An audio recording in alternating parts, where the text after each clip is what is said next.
વાહન વ્યવહાર મંત્રી તથા ગુજરાતના ગૃહ રાજ્યમંત્રી હર્ષ સાંઘવી દ્વારા વડોદરા ડેપોની 101 બસોનું લોકાર્પણ કરવામાં આવ્યું હતું। વડોદરાના આજવા રોડ પંડિત દીનદયાળ ઉપાધ્યાય ભવન નજીક યોજવામાં આવેલા કાર્યક્રમ નવી બસોને મંત્રી હર્ષ સાંઘવી દ્વારા લીલી ઝંડી આપવામાં આવી હતી। નવીન 101 બસોમાં સ્લીપર કોચ, ગુર્જર નગરી તથા સુપર એક્સપ્રેસ બસોનો સમાવેશ થાય છે। લોકાર્પિત 101 બસોની કિંમત ₹37 કરોડ છે। અત્રે ઉલ્લેખનીય છે કે એસટી નિગમ દૈનિક 8,000થી વધુ બસોથી 33 લાખ કિલોમીટરનું સંચાલન કરી 27 લાખથી વધુ મુસાફરોને સેવા પૂરી પાડે છે।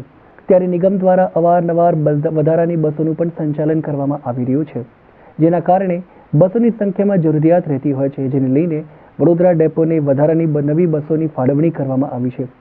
સરકારના માર્ગદર્શનમાં છેલ્લા 14 મહિનામાં એસટી નિગમ દ્વારા 1620 નવીન બસો શરૂ કરાઈ હતી। આ ઉપરાંત ગયા મહિને મંત્રી દ્વારા 100 બસોને લોકાર્પિત કર્યા હતા। ત્યારે આગામી 5 દિવસોમાં વધુ 500 નવીન બસો સંચાલનમાં મૂકવાનું આયોજન પણ સરકાર દ્વારા કરવામાં આવ્યું છે।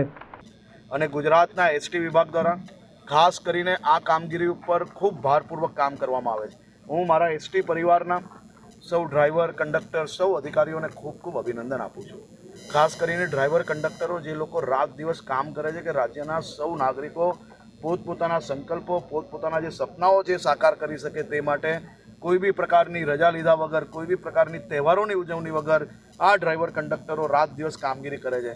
કાલે અડધી રાત્રે બરોડા પહોંચ્યા, આજે સવારે દિવાળીમાં ઘર જેમ સજાવો એમ બસ સજાવીને લોકોની વ્યવસ્થાઓ માટે ખુલ્લી મૂકવામાં આ ડ્રાઈવર, કંડક્ટરો દ્વારા રાત દિવસ મહેનત કરવામાં આવે છે। સૌ ડ્રાઈવર, કંડક્ટરોને બી હું ખૂબ અભિનંદન આપું છું।